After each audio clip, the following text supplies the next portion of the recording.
Bonsoir à tous, il est 18h ici à Tel Aviv, 17h à Paris, Genève et Bruxelles, midi au Québec. Merci d'être avec nous en direct et en français sur i24 News.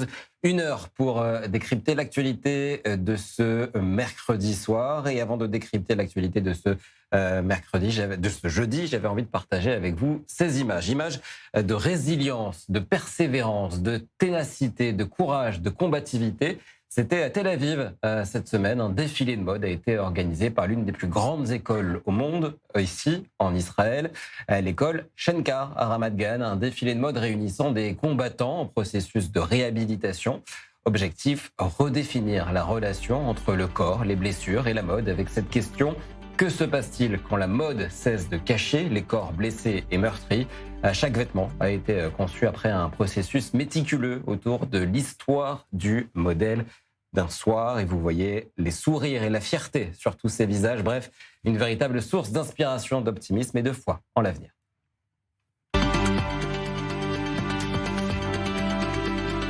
Et voici les titres de l'actualité que nous allons décrypter ce soir. Washington va-t-elle forcer Jérusalem à se retirer du Liban? C'est l'inquiétude dans la capitale israélienne alors que Donald Trump a signé, vous le voyez, un protocole d'accord. C'était hier à Versailles. Le décompte a commencé, 60 jours pour parvenir à un accord définitif, notamment sur la question du nucléaire. Les sujets des proxys et des missiles ont été totalement exclus des négociations. Décryptage à suivre. L'orage gronde entre Jérusalem et Beyrouth. La diplomatie israélienne a annoncé aujourd'hui rompre totalement le dialogue avec la diplomatie européenne en cause des rapports indiquant que la ministre européenne des Affaires étrangères aurait qualifié Israël d'État apartheid, similaire au régime sud-africain. A-t-on atteint un point de non-retour? Réponse à suivre. Et puis la tech s'invite à Paris. Le salon a été inauguré aujourd'hui, porte de Versailles dans la capitale française, avec au cœur de ce salon un pavillon dédié aux accords d'Abraham et aux technologies qui en découlent. Nous retrouverons sur place notre envoyé spécial, Anna Papiachvili.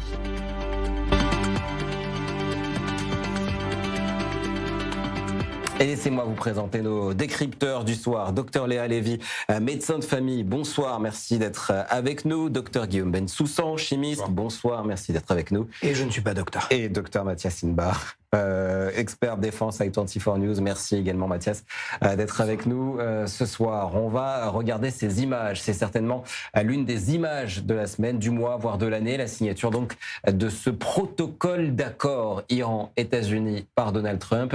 Signature, coïncidence, il faut le dire, à Versailles, hier, en présence, coïncidence d'Emmanuel Macron, qui n'a pas joué de rôle, on le rappelle, dans la signature et dans ces négociations entre Donald Trump, l'administration Trump et le régime des Mollahs. Beaucoup en Iran présentent cet accord comme une victoire, alors qu'Israël s'inquiète. De son côté, le secrétaire d'État à la guerre, Pete Hegseth, s'est exprimé sur cette question. Il affirme que son pays est prêt à reprendre les bombardements si besoin. On l'écoute.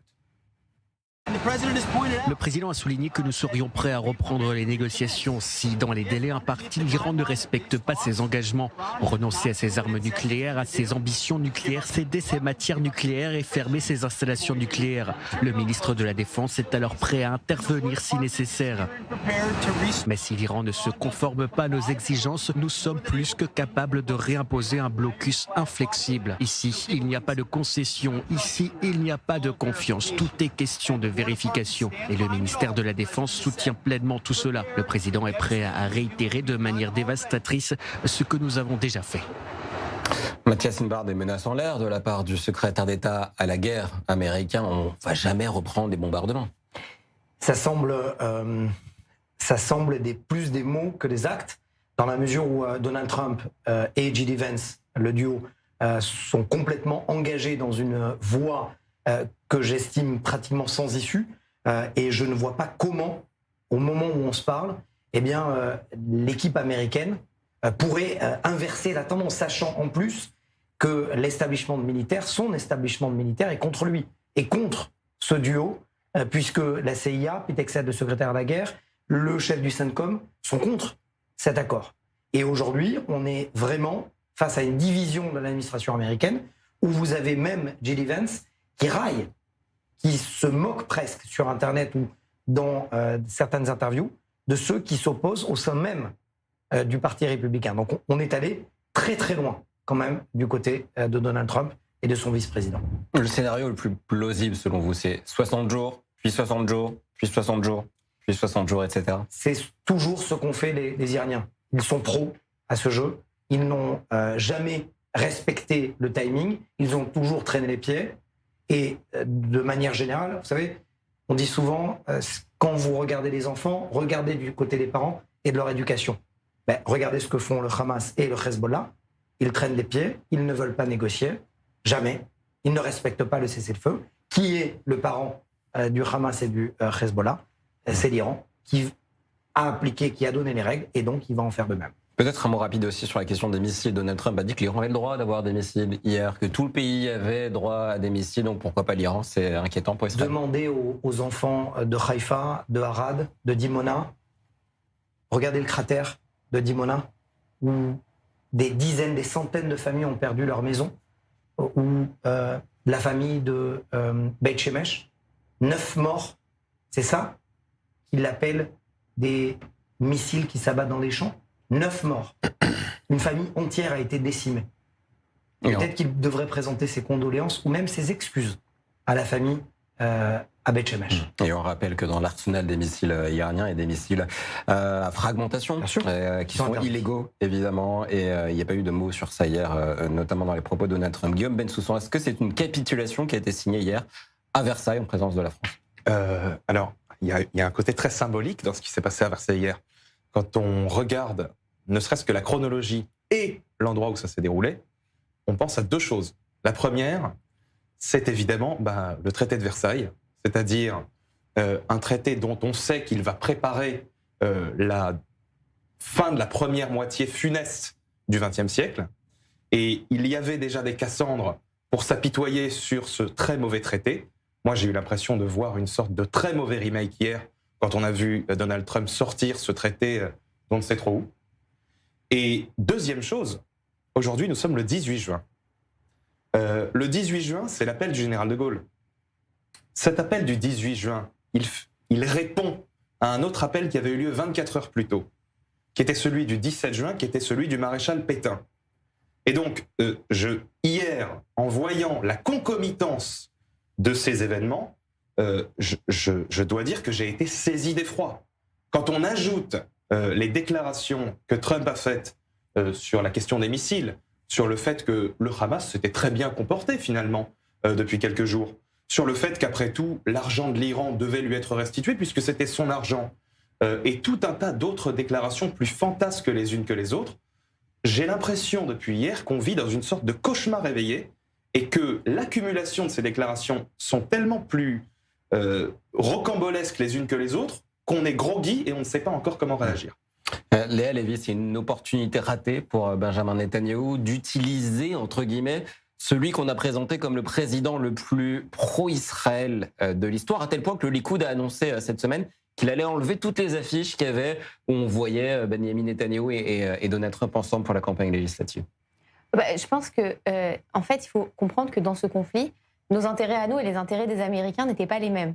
C'est-à-dire que, en fait, si on regarde un peu qu'est-ce que c'est des relations internationales, pour gagner un conflit, il faut que nos intérêts à nous ils soient plus importants que les intérêts de l'autre. Et on savait d'avance que nous, en fait, on avait un intérêt existentiel en fait dans ce conflit. Et les États-Unis, ils n'avaient pas tellement d'intérêt et on n'avait même pas réellement l'objectif en fait des Américains dans le conflit. Est-ce qu'ils voulaient récupérer l'uranium iranien?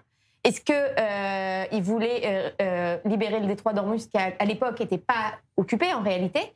On n'a pas très bien compris en fait pourquoi les États-Unis étaient rentrés en guerre.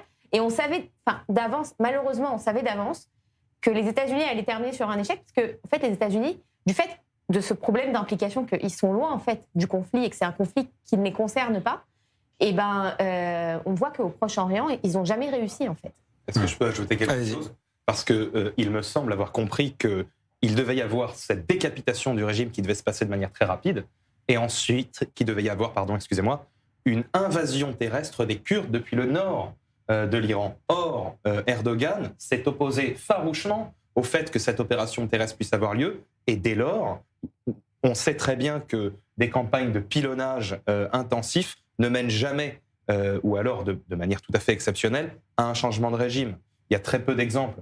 Et donc, quand cette deuxième partie était supprimée, obligatoirement, l'opération allait quasi de manière sûre finir en queue de poisson. On va s'intéresser à ce que pensent les Iraniens, évidemment, aussi, de cette situation. Si dans certaines agences de presse, seules les opinions pro-régime semblent être publiées, la situation est radicalement différente quand des Iraniens ont la liberté de s'exprimer. Nous sommes en ligne avec Azadeh Tirye-Argandji. Bonsoir, merci d'être avec nous. Vous êtes philosophe enseignante, chercheuse attachée à l'école des hautes études en sciences sociales à Paris.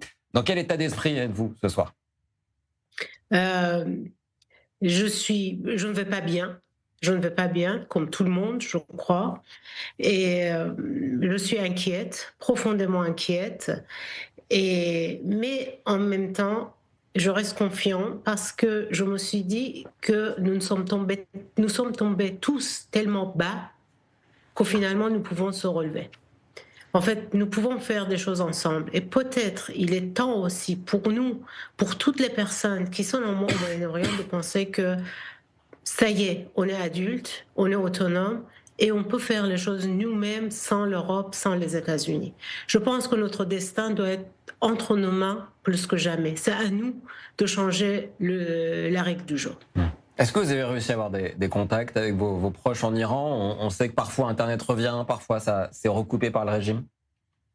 En réalité, je n'ai pas beaucoup de proches en Iran, mais j'ai pu avoir des nouvelles. Je sais qu'en fait, une nouvelle que peut-être ça pourrait être très intéressant, est que le conflit à l'intérieur du régime est très présent. C'est-à-dire qu'il y a un camp, qui est le camp de Jalili, qui négociait avant face au camp de Ghalibaf. Et hier, ce que j'ai entendu, il y avait même des conflits, des combats, vraiment des combats à Qom, la ville sainte, la ville où il y a tout ce centre de schisme. Donc il y a des conflits et à l'intérieur du régime, les fissures sont plus que jamais évidentes. Qu'est-ce qu'il faudrait selon vous pour que ces fissures se transforment en fractures et fassent tomber le régime ? Je ne peux pas vous dire est-ce que ça peut faire tomber le régime, mais je pense qu'en fait, voilà, peut-être vraiment le mot mieux adapté, c'était fracture. Ces fractures, ils existent, ils sont là. Et maintenant, il faut voir comment ils vont faire par la suite. Et surtout qu'en fait, nous avons très peu d'informations, mais je suis sûre qu'en fait, mes informations sont sûres avec tout ce qui s'est passé hier après-midi à Qom. Est-ce qu'il y a un sentiment de trahison après avoir entendu des appels à manifester ? C'est Donald Trump lui-même qui a dit « allez manifester, on arrive ».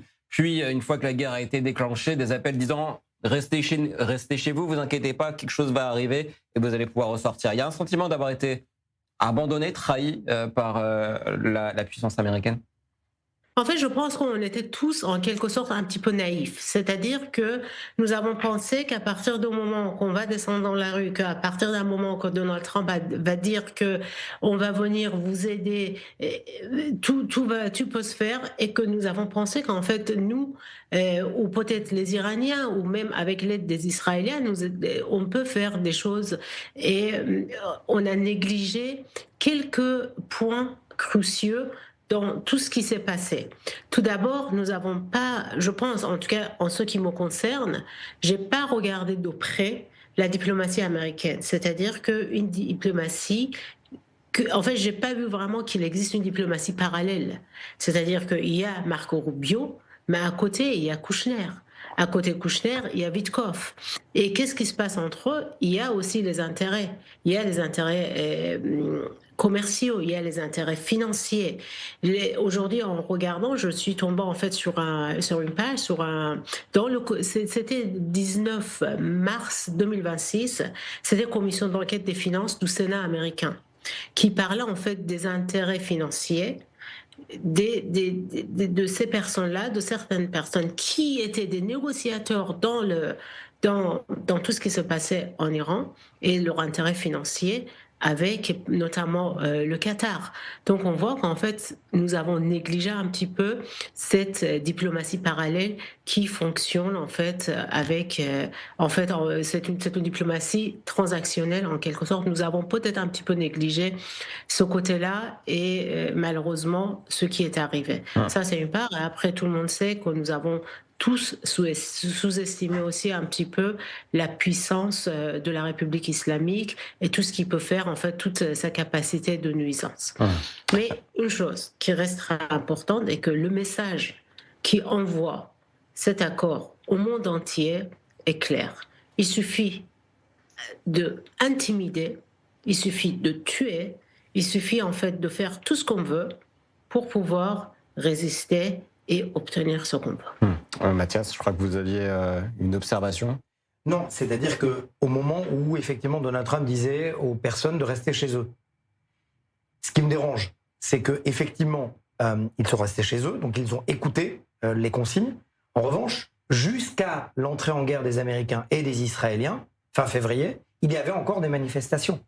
C'est-à-dire que les manifestants ont continué à se faire assassiner par les Basijis, alors même qu'ils savaient qu'ils avaient des bouchers en face d'eux, et ils ont arrêté de manifester pour remuer le régime, parce qu'on leur a demandé de le faire.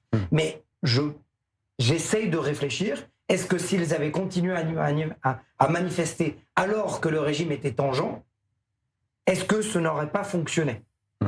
Azadeh, les manifestations, elles sont inenvisageables après une répression comme il y en a eu. Personne n'irait manifester nous-mêmes. Ici, quand on voit, si on voyait 40 000 des nôtres être réprimés, tués, torturés, ce qui est arrivé aux femmes iraniennes aussi, on en a parlé. Oui, je pense que vraiment la situation psychologique des Iraniennes, peut-être là, elle n'est pas au rendez-vous. Mais d'un autre côté, il y a un autre son de cloche qui arrive, que les gens ils disent « Non, on veut y aller, on veut aller jusqu'au bout parce que nous n'avons rien à perdre. » En fait, vous savez, parfois, ce genre de situation, ça donne il y a le rage qui arrive, en fait. Il y a la colère. Parfois, en fait, la colère est tellement grande qu'il peut arriver et qui peut emporter tout sur son chemin. Donc, la colère est énorme. Et j'ajoute aussi un autre point, et que il y a les exécutions qui ne sont jamais arrêtées, qui sont en train d'exécuter, vraiment, ils sont en train d'exécuter tous les jours 2, 3, 4 personnes. Merci en tout cas d'avoir témoigné une nouvelle fois sur notre antenne. Azadeh Thierry Arrangy, philosophe, enseignante chercheuse à l'école des hautes études en sciences sociales à Paris. L'un des succès iraniens, c'est d'avoir poussé les États-Unis à lier le dossier libanais au dossier iranien. Allons donc rejoindre dans le nord d'Israël notre envoyé spécial, Jonathan Serrero. Bonsoir Jonathan. On a appris la mort d'un soldat israélien au sud du Liban. Bonsoir Christopher. Oui, il était 17h hier, aux alentours de 17h hier, lorsque des terroristes du Hezbollah ont actionné à distance un engin explosif dans la région du Litani où patrouillaient des soldats de Tsahal. Malheureusement, cet engin explosif a tué Alexander Filin, le sergent-major Alexander Filin, âgé de 29 ans, originaire de Haïfa. Il était monté en Israël, originaire d'Ukraine. Il s'était engagé dans l'unité Nahal. Alexander Filin, ce jeune homme. Avec lui, 7 autres soldats ont été blessés dans cet incident sécuritaire. Un peu plus tôt, toujours hier dans la journée, aux alentours de 6 heures du matin, le Hezbollah a envoyé des drones à fibre optique, des drones explosifs contre un char de Tsahal. Là, c'est 5 autres soldats qui ont été blessés et un autre drone a été envoyé par les terroristes du Hezbollah au passage d'un véhicule de secours de Tsahal venu aider, porter main forte à ces soldats blessés. 2 autres soldats ont été blessés à des degrés divers. Ils ont pu être transportés vers les hôpitaux les plus proches et leurs familles ont été informées. En riposte, Tsahal a mené ce matin plusieurs raids contre des véhicules de terroristes du Hezbollah, notamment dans la région de Nabatie, où sont partis notamment ces drones explosifs du Hezbollah. Le Premier ministre Netanyahou a indiqué il y a de cela quelques minutes que Tsahal resterait bel et bien dans la zone de sécurité du Sud-Liban et Tsahal a communiqué en conséquence, répondant ainsi aux remarques du président des États-Unis, Donald Trump. Christopher. Un mot rapidement, Jonathan, des discussions qui s'accélèrent entre les diplomates libanais et israéliens sur un possible accord de cessez-le-feu. Oui, Jérusalem veut couper l'arbre sous le pied de Téhéran, qui souhaite lier les destins de l'accord cadre avec les États-Unis, avec celui du Sud-Liban. C'est en ce sens que la diplomatie israélienne s'active pour faire se rencontrer dans les prochaines semaines le Premier ministre Netanyahou et le président libanais Joseph Aoun du côté de Washington, ce qui paraissait impensable ces dernières semaines. Il y a eu l'accord cadre qui lie notamment le destin du Sud-Liban avec cette issue de cet accord cadre et ces discussions qui vont être entamées dès vendredi en Suisse. Et il y a les craintes aussi israéliennes de voir les États-Unis imposer à Israël de retirer ses troupes du Sud-Liban et d'imposer aussi un embargo sur les armes à Israël pour pousser Israël à retirer ses troupes du Sud-Liban et de cette zone de sécurité, Christopher. Merci Jonathan Serrero depuis Alonim, mais avec les images d'Amnon Babayev. Mathias, un mot sur la mort de ce soldat. Ça illustre le danger qui pesait autour de positions statiques au Liban. C'est ce qu'on a lancé une alerte et que tous les anciens officiers et les journalistes sécuritaires, on a tous dit la même chose. Il va falloir qu'il y ait une décision qui est prise par l'état-major, par l'échelon politique, parce qu'on ne peut pas laisser des soldats comme ça en position statique.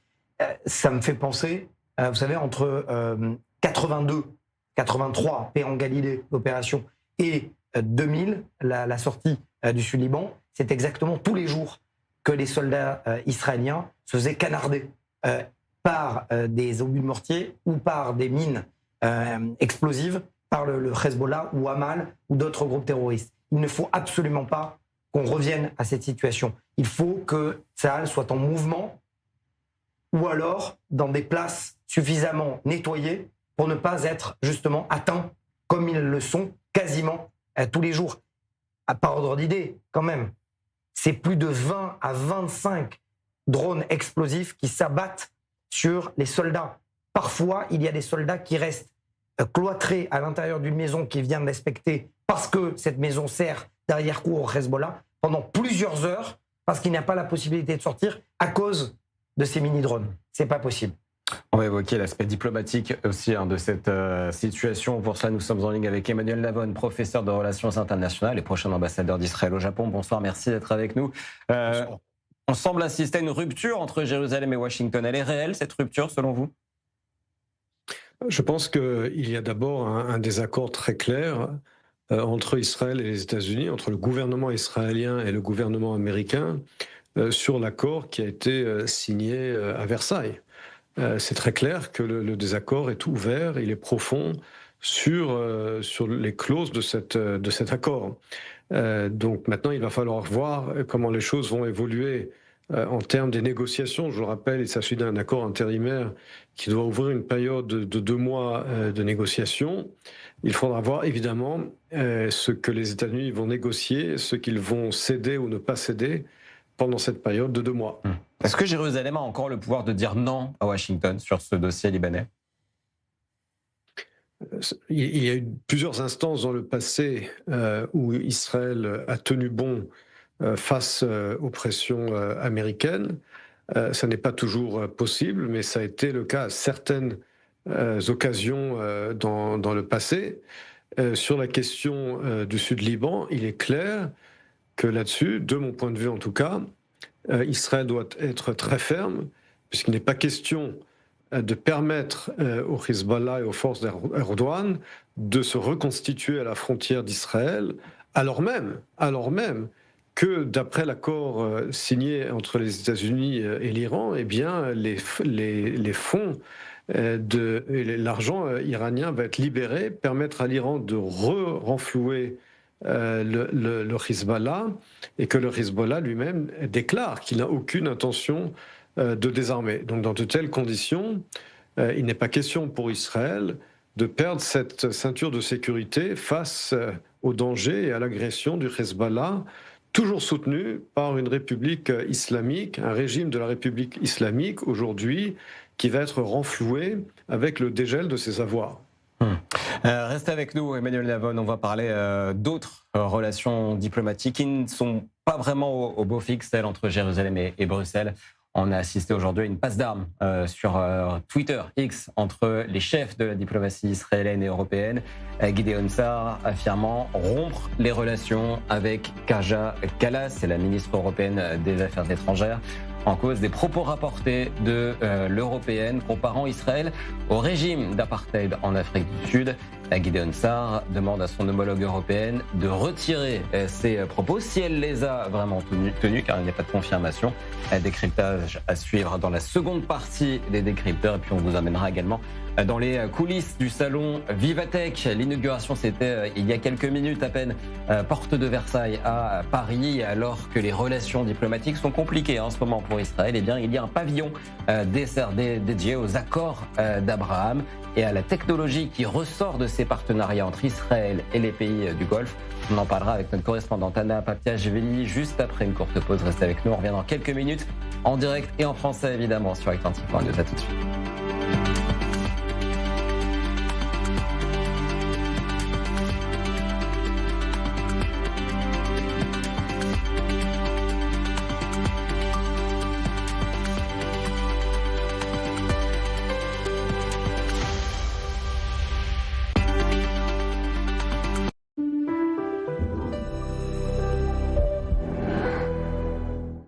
Voici Denis.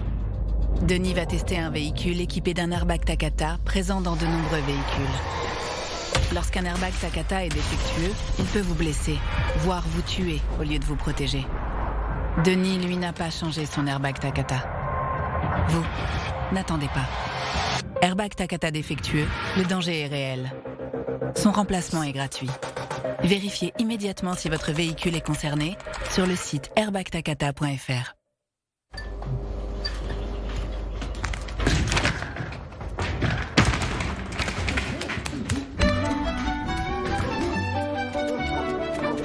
Julien ?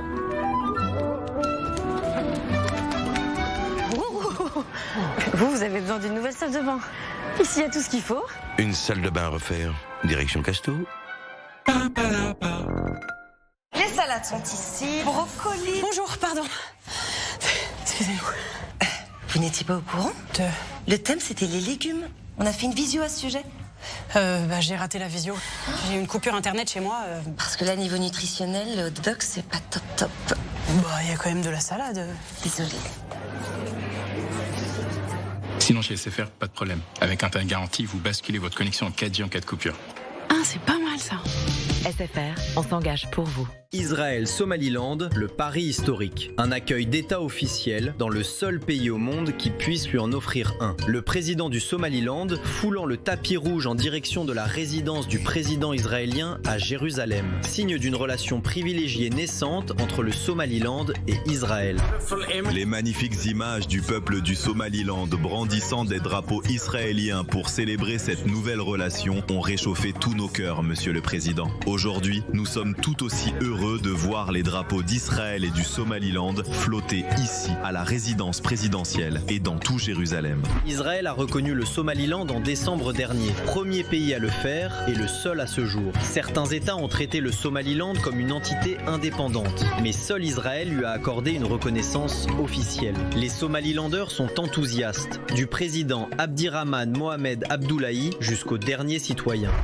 Israël a pris part à un moment qui restera gravé dans l'histoire diplomatique de notre nation, et nous ne prenons pas ce geste à la légère.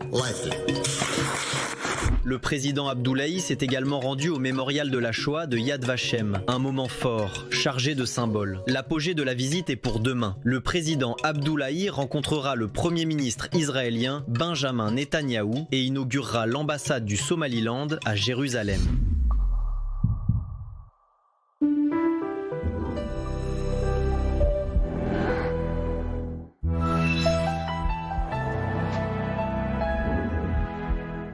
Du Jourdain à la mer, un État juif, un État arabe ou les deux ? Ça se débat. Génocide, apartheid, terrorisme d'État. Israël accusé de tous les maux, ça aussi, ça se débat. Les Juifs bientôt chassés d'Europe ? Sujet sensible, mais ça se débat. Ici, on ne bavarde pas, on s'affronte, on se confronte. Ça se débat du lundi au jeudi en direct sur i24 News. Et si vous n'êtes pas d'accord, venez en débattre. Le grand oral sur i24 News, c'est chaque lundi à 21h30. Des politiques, des experts, des artistes, des auteurs pour décrypter et comprendre les grands enjeux du Proche-Orient et de notre époque. Ils sont mes invités pour ce grand oral sans détour et sans langue de bois, à lundi sur i24 News.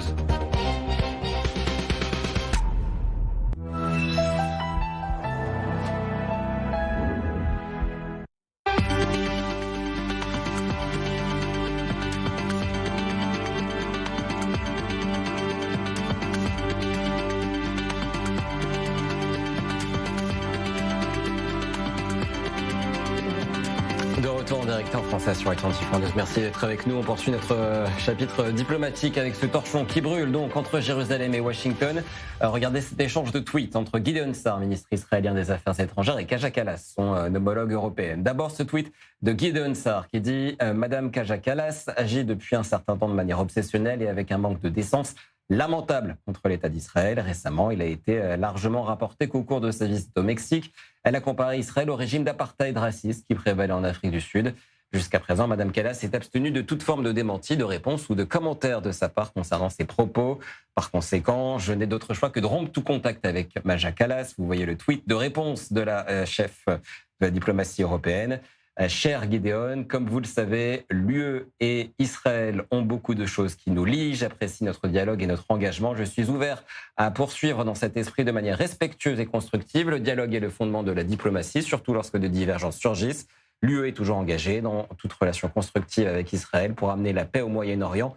La solution à deux États demeure le seul chemin viable. L'UE a condamné les colonies israéliennes illégales en Cisjordanie qui rendent cet objectif de plus en plus difficile à atteindre. Réponse à nouveau de Gideon Sa'ar et promis après, c'est terminé. Madame, avec tout le respect qui vous est dû, même dans vos propos ici, vous vous abstenez de nier ou de condamner ce qui vous est attribué et publié publiquement. Cela parle de soi-même. À ma connaissance, les déclarations qui vous sont attribuées concernant l'apartheid, entre guillemets, ne reflètent pas la position de l'Union européenne. L'affaire est simple, si vous avez effectivement prononcé ces paroles ignominieuses et diffamatoires, assumez-les. Si vous ne les avez pas prononcées, démentez-les. Voilà pour la déclaration de Gideon Sa'ar. Emmanuel Navon, toujours en ligne avec nous. Cette crise est-elle le symptôme d'un désaccord ponctuel ou d'un éloignement plus profond encore entre Israël et l'Europe ? Il s'agit d'abord d'un changement de position de la part de Kaja Kallas, qui s'était montrée, je dirais, ouverte et coopérative vis-à-vis d'Israël depuis son entrée en fonction et qui représentait un changement bienvenu après les années terribles de Borrell, son prédécesseur. Ce qui est grave dans les propos qui lui sont attribués, comme l'a dit Gideon Sa'ar, c'est qu'elle pourrait soit les démentir, soit les confirmer. Elle se garde de le faire. Et en se gardant de le faire, eh bien, implicitement, elle les confirme. Et cela signifie tout simplement qu'elle rejoint la machine empoisonnée de propagande et de diffamation contre l'État d'Israël. Et à côté de cela, elle affirme vouloir le dialogue et vouloir la paix au Proche-Orient. Or, cela contredit le fait que, encore une fois, selon des propos qui lui sont attribués, qu'elle refuse de démentir, eh bien, elle rejoint la machine obsessionnelle, diffamatoire et empoisonnée de propagande et de diffamation contre l'État d'Israël. Mais est-ce qu'Israël ne risque pas de s'isoler encore plus sur la scène internationale avec ce type de message, puisque si elle a tenu ses propos, ils ne sont pas publics. Alors évidemment, ils sont graves, mais pas publics. Eh bien, à elle de les nier ou de les confirmer. Et Israël, si Israël, au contraire, je ne crois pas qu'Israël s'isole, au contraire. Il est temps pour les différents acteurs sur la scène internationale de comprendre que le temps où l'on pouvait diffamer Israël sans en payer le prix, eh bien ce temps est révolu. Et on ne respecte que les pays qui se respectent eux-mêmes. Et plus Israël, justement, est ferme sur ses principes et montre même à la haute représentante des affaires étrangères de l'Union européenne, eh bien que si elle refuse de démentir ses propos, de les confirmer, eh bien les relations sont rompues avec son administration. Eh bien, le message est très simple. Il y a des conséquences aujourd'hui lorsque l'on diffame l'État d'Israël. Merci beaucoup, Emmanuel Navon, d'avoir été avec nous, professeur de relations internationales à l'Université de Tel Aviv et donc prochain ambassadeur d'Israël au Japon. Je suis en train de parcourir le compte Twitter de Kaja Kallas qui n'a pas republié de tweet à la réponse de Gideon Sa'ar. Merci, Emmanuel Navon. Merci à vous. Guillaume, est-ce qu'Israël a eu raison de couper les ponts avec Kaja Kallas ou c'est un peu excessif? Je rejoins Emmanuel Navon quant au fait qu'il faut qu'Israël se respecte. Souvent, Israël a essayé d'arrondir les angles. On peut penser également au fait qu'il y a eu des arguments qui ont été poussés en avant, comme celui de l'armée la plus morale du monde, que j'ai toujours considéré comme des boulets qu'on se mettait nous-mêmes aux pieds. Et ce sont des approches qui ont mal fonctionné. On parlait il y a 2 semaines ou un mois de la manière dont la toute dernière flottille en date avait été reçue. Et on disait, finalement, on n'aurait pas dû tant se donner en spectacle que ça. Les autres méthodes n'ayant pas fonctionné, je considère en effet qu'il faut faire dans la créativité et aller chercher justement des solutions qui n'avaient pas été essayées jusqu'à maintenant. Maintenant, pour répondre précisément à votre question,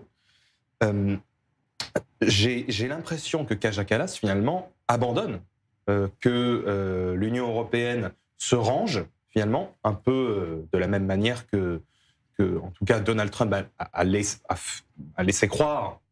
Jusqu'à présent, on ne peut que croire ce que l'on voit, avec cette signature d'accord avec l'Iran. J'ai l'impression qu'il y a une sorte d'abandon généralisé et que l'État d'Israël, et là je ne serais pas d'accord avec Emmanuel, se trouve très isolé dans une position qui est moins bonne que celle dans laquelle on se trouvait avant le début de la guerre en Iran, avec les États-Unis qui nous ont envoyé une salve de déclarations plus incendiaires les unes que les autres, et l'Union européenne qui est sortie de l'histoire quasiment, et qui se contente finalement de suivre le flot de ceux qui font encore l'histoire. Léa Lévy, qui a le plus à perdre dans cette crise diplomatique entre Jérusalem et Bruxelles? Israël ou l'Union européenne? Je pense que ça fait longtemps que l'Union européenne, ce n'est pas un médiateur crédible pour les conflits au Proche-Orient. On l'a vu, et vous l'avez bien dit, c'est-à-dire que c'est par... c'est bizarrement que le protocole a été signé en Europe, mais l'Europe n'a absolument pas agi en tant que médiateur dans cette histoire. Mais ce qui est très, très inquiétant, en fait, c'est son double standard. C'est-à-dire que là, par exemple, elle a cité la problématique des colonies, mais à aucun moment, il est question du fait qu'on n'est pas devant des anges à Gaza, que ce sont des gens qui enseignent la haine aux enfants, et qu'on a eu des otages, qu'il y a eu des personnes qui ont été violées, qu'il y a eu des personnes qui ont été tuées. Mais ça, par contre, voilà, on est des gens qui ont du mal à faire de la paix avec des bisounours.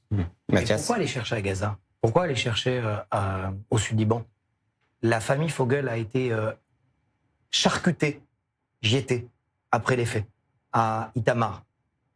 Un père dont la gorge a été tranchée, la mère pareil. Les 3 enfants, dont un bébé de quelques mois, la gorge tranchée par 2 cousins, Mahamra, qui sont aujourd'hui en prison et qui étaient sur la liste voulue par le Hamas pour être libérés dans cet échange de prisonniers, pour libérer des otages contre ces assassins et ces meurtriers. Il ne faut pas aller chercher à Gaza, il faut chercher à Jenin, Tulkarem, Ramallah. Et j'en parlais hier, puisqu'on était en train de se poser la question de savoir est-ce que c'était un acte terroriste ou pas. Vous savez, l'histoire des compotes. L'histoire des compotes.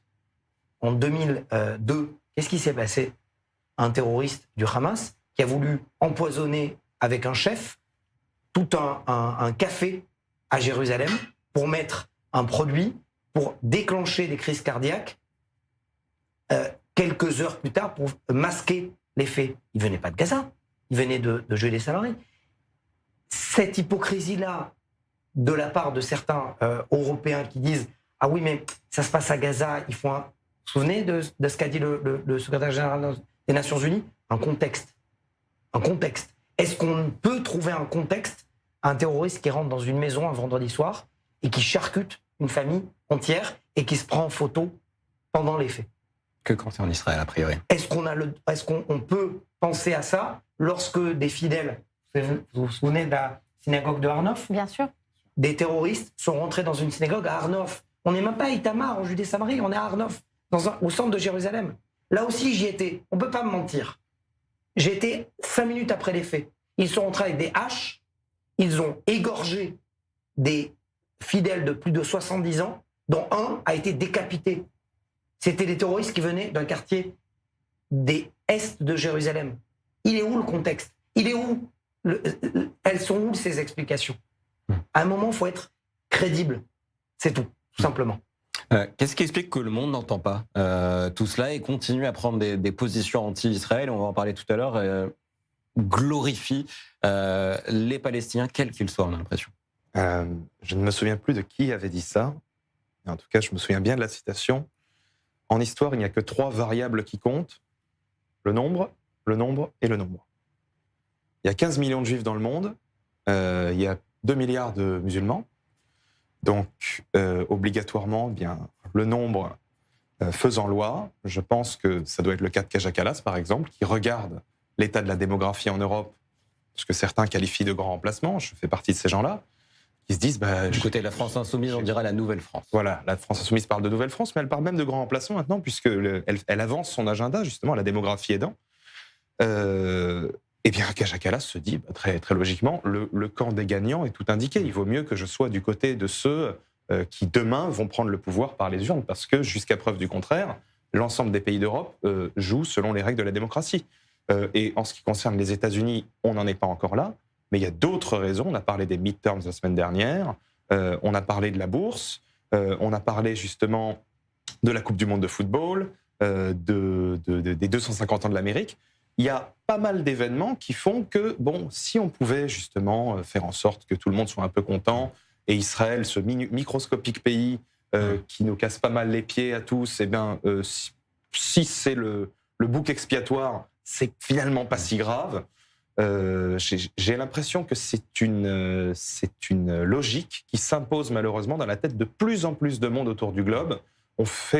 Ils font parler d'eux, les Juifs, comme vous savez le plaidoyer pour la terre de Pagani. T'as vu les Juifs encore ce matin dans le journal, quels emmerdeurs. J'ai l'impression que ça n'a pas changé depuis 48. Ça n'a pas changé depuis bien avant. Je parlais d'Israël, mais évidemment que...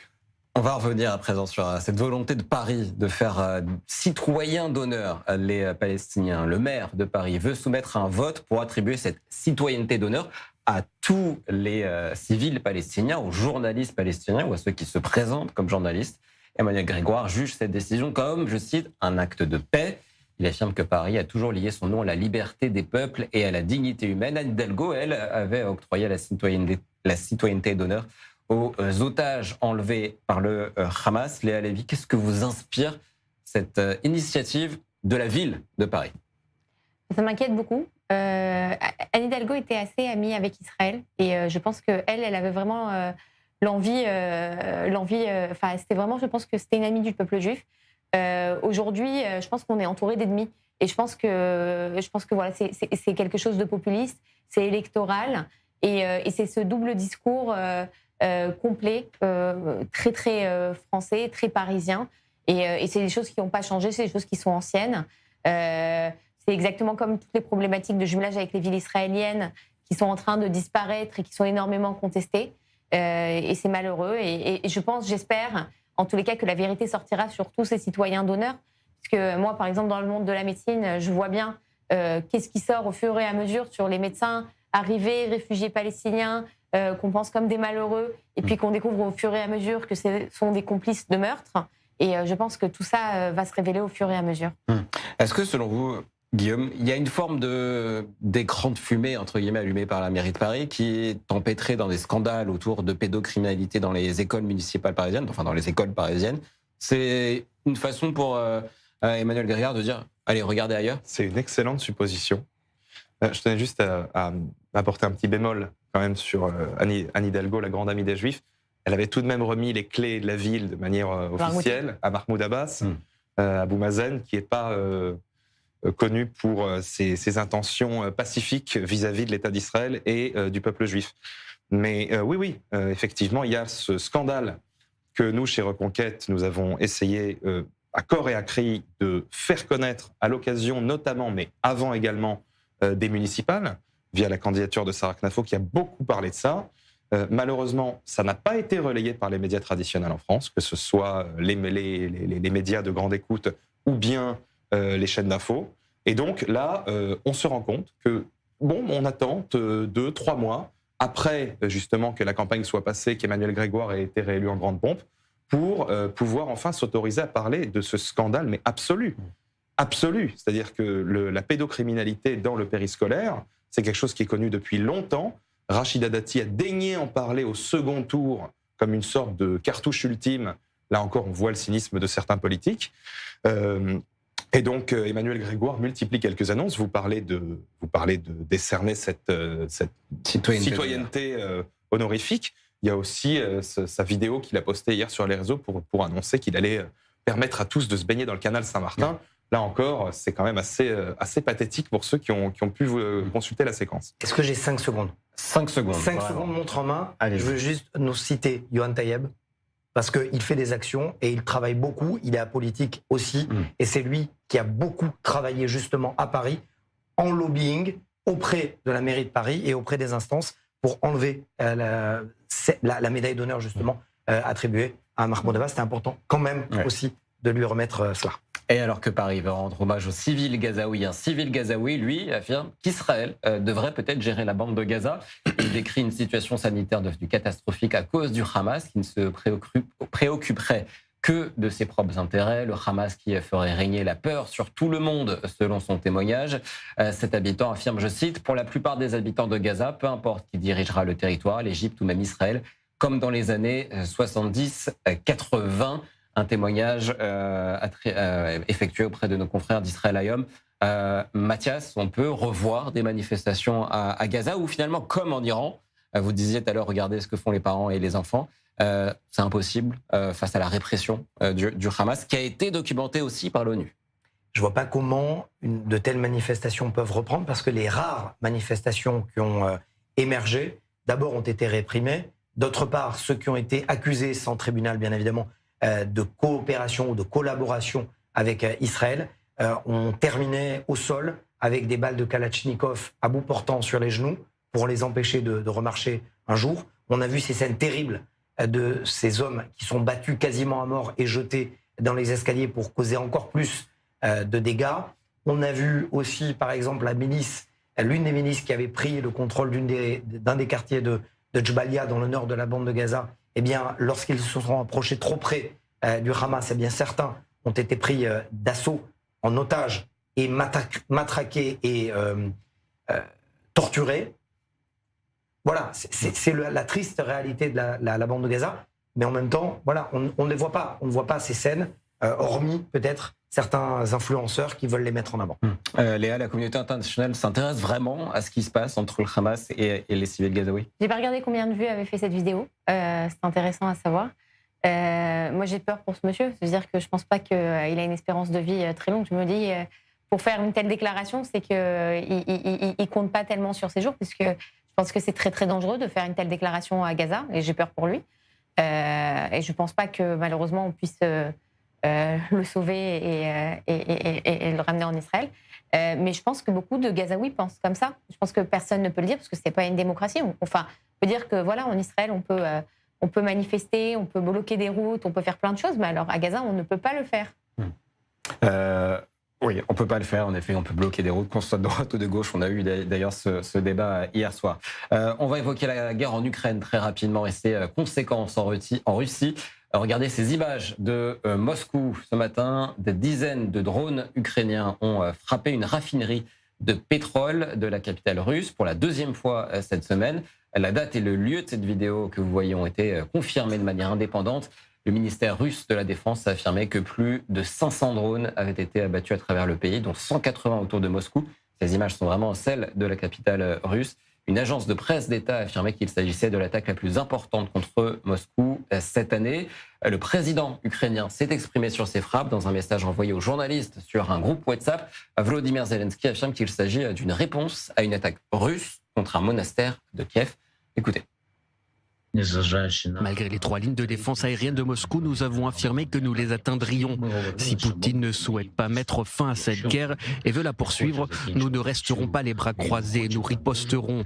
La riposte doit être ferme et juste. Ils ont frappé alors le monastère historique de Kiev.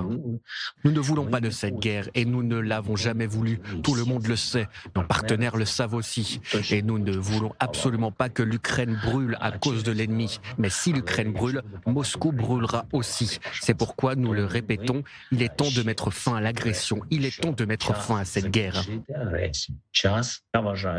Je crois qu'il faut accroître la pression. Bien sûr, je parle de pression de toutes sortes. Il ne s'agit pas seulement de sanctions à long terme contre l'Ukraine, mais aussi de sanctions contre les partenaires. Énergie, flotte parallèle, pétrole, gaz, système bancaire, armement, industrie de défense, tout ce qui est possible, afin que la Russie comprenne qu'il est inutile de se battre.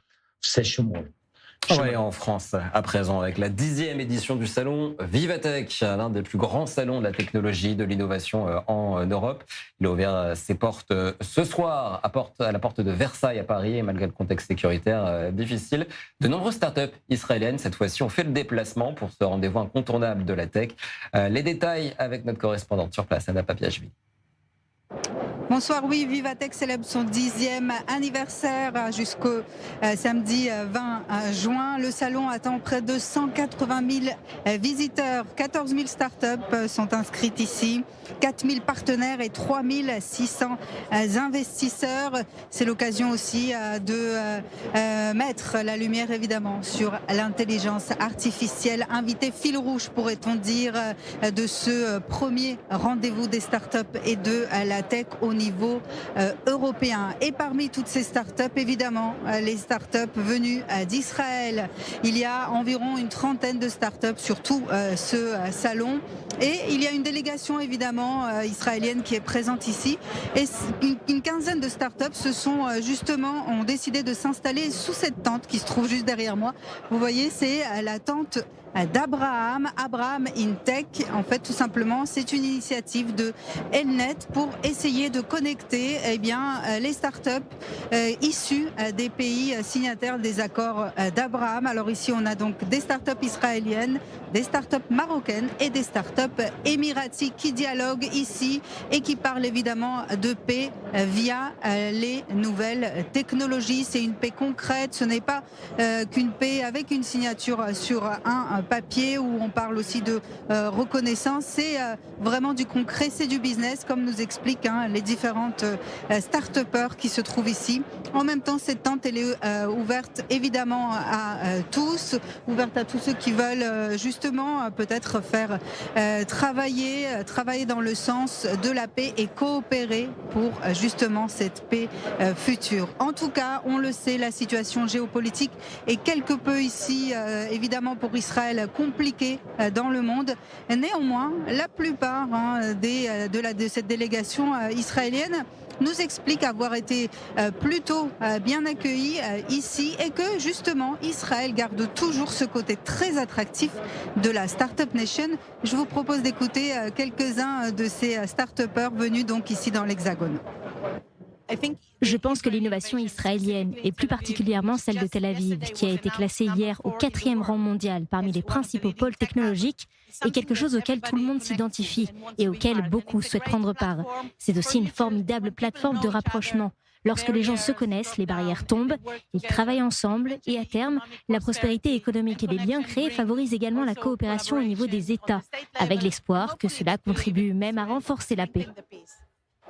Évidemment, ce rendez-vous incontournable des nouvelles technologies et des startups et ne pouvait se faire aussi sans le président de la République française, Emmanuel Macron, qui défile dans les allées de ce salon avec aussi le Premier ministre indien qui est présent puisque cette année, l'Inde est aussi un des pays qui a été mis en avant justement pour ces nouvelles technologies et pour ce 10e salon, 10e édition de ce salon Vivatech.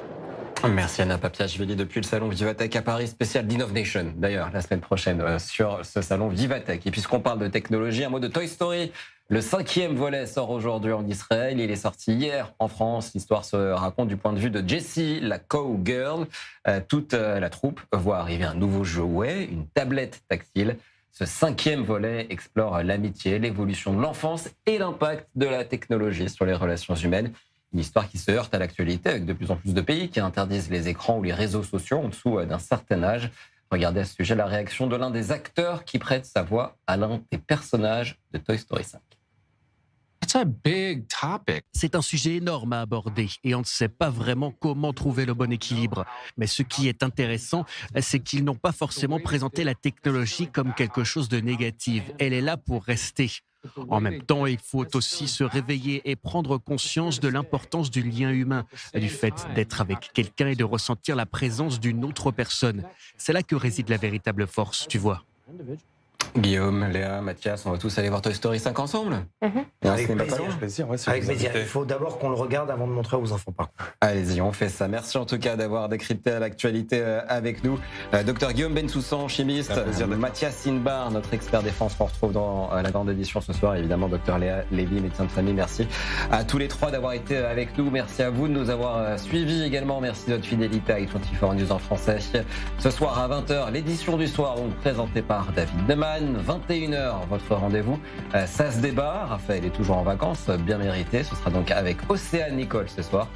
Quant à moi, j'aurai le plaisir de vous retrouver à 22h pour l'édition du soir. En attendant, l'actualité continue sur nos réseaux sociaux, sur notre site internet i24news.tv. Bonne soirée à tous et merci également aux équipes de régie, sans qui évidemment cette émission ne pourrait pas être diffusée. Bonne soirée.